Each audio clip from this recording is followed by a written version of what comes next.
નમસ્કાર. ક્યારેય એવું વિચાર્યું છે કે રોજ સવાર સાંજ આટલી ચોકસાઈથી કેવી રીતે થાય છે? મતલબ સૂરજ બિલકુલ ટાઈમસર ઉગી જાય છે અને પછી આથમી પણ જાય છે.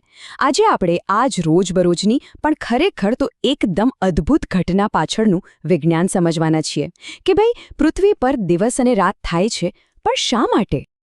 તો મૂળ સવાલ એ જ છે કે આ દિવસ અને રાત થાય છે કેવી રીતે? આપણા માટે તો આ એકદમ સામાન્ય વાત છે, ખરું ને? પણ ચાલો આજે એની પાછળ જે એકદમ સરળ અને સુંદર વિજ્ઞાન છુપાયેલો છે ને, એના પરથી પડદો ઉઠાવીએ. આ આખા રહસ્યનો જવાબ છે ને એ ફક્ત એક જ નાનકડા શબ્દમાં સમાયેલો છે, અને એ છે ગતિ. હા, બસ ગતિ. ચાલો તો જોઈએ કે પૃથ્વીની આ સતત ગતિ એટલે કે એનું પરિભ્રમણ આ બધું કેવી રીતે શક્ય બનાવે છે. જો આખી વાતનો સાર બસ એટલો જ છે કે આપણી પૃથ્વી છે ને એ ક્યારેય એક જગ્યાએ શાંતિથી બેસતી જ નથી. એ તો જાણે કોઈ ભમરડો હોય ને એમ પોતાની એક કાલ્પનિક ધરી પર સતત ફર્યા જ કરે છે. અને આ ધરી એટલે એવી લાઈન જે સીધી ઉત્તર ધ્રુવથી દક્ષિણ ધ્રુવ સુધી જાય છે, બસ. અને પૃથ્વીની આ જે ફરવાની ક્રિયા છે ને એને જ વિજ્ઞાનની ભાષામાં કહેવાય છે પૃથ્વીનું પરિભ્રમણ. અંગ્રેજીમાં કહીએ તો રોટેશન. બસ આટલી જ સરળ વાત છે. પૃથ્વી પોતાની જગ્યાએ ગોળ ગોળ ફરે છે. હવે સવાલ એ થાય કે પૃથ્વીને પોતાની ધરી પર એક આખું ચક્કર પૂરું કરવામાં ટાઈમ કેટલો લાગે? તો લગભગ 24 કલાક. અને બસ આ જ કારણ છે કે આપણો એક દિવસ 24 કલાકનો હોય છે. એકદમ સીધો હિસાબ છે. ઓકે, તો એ વાત તો પાકી થઈ ગઈ કે પૃથ્વી ગોળ ગોળ ફરે છે, પણ એનાથી દિવસને રાતનું શું લેવા દેવા?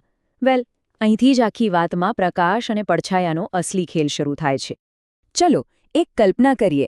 માની લો કે સૂરજ એક જગ્યાએ સ્થિર છે, જાણે કોઈ બહુ જ મોટો બલ્બ હોય.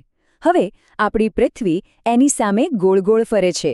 તો સ્વાભાવિક છે કે ફરતી વખતે પૃથ્વીનો જે અડધો ભાગ સૂરજની સામે આવે ત્યાં એનો પ્રકાશ પડે. બસ એ ભાગમાં થઈ ગયો દિવસ.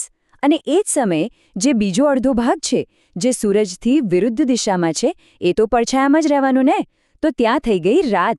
અને આ જે સતત ફરવાની પ્રક્રિયા છે ને એના કારણે જ આપણને સવાર, બપોર, સાંજ અને રાતનો અનુભવ થાય છે.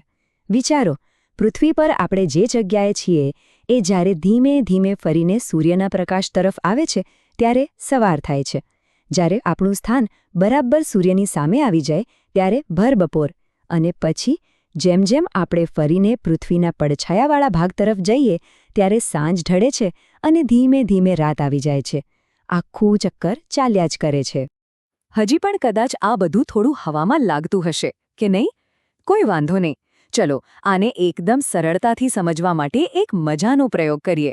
આ પ્રયોગ પછી બધું દૂધનું દૂધ અને પાણીનું પાણી થઈ જશે. ચાલો આ પ્રયોગ આપણે સાથે મળીને કરીએ, ભલે મનમાં ને મનમાં. કલ્પના કરો કે એક ટોર્ચ છે, એને ચાલુ કરી દો. આ બની ગયો આપણો સૂર્ય. હવે એની સામે એક દડો લો. આ થઈ ગઈ આપણી પૃથ્વી. બસ હવે ધીમે ધીમે એ દડાને પોતાની જગ્યા પર જ ફેરવો. શું દેખાયું? દડાનો જે ભાગ ટોર્ચની સામે છે ત્યાં એકદમ અજવાળું છે, અને જે ભાગ પાછળ છે એ સંપૂર્ણ અંધારામાં છે, બરાબર ને? એટલે કે દડાનો જે ભાગ ટોર્ચની સામે છે ત્યાં છે દિવસ, અને જે ભાગ પાછળ અંધારામાં છે ત્યાં છે રાત. જોયું? આ એક નાનકડો પ્રયોગ જ પૃથ્વી પર જે આખી પ્રક્રિયા ચાલે છે ને એને એકદમ સ્પષ્ટ રીતે સમજાવી દે છે. તો હવે આપણે આ નાનકડા પ્રયોગમાંથી જે સમજ્યા ને એને ફરીથી મોટા સ્કેલ પર એટલે કે આખા ગ્રહના સ્તરે જોઈએ. ચાલો સમજીએ કે આ કેવી રીતે એક વૈશ્વિક ચક્ર, એક ગ્લોબલ સાયકલ બનાવે છે.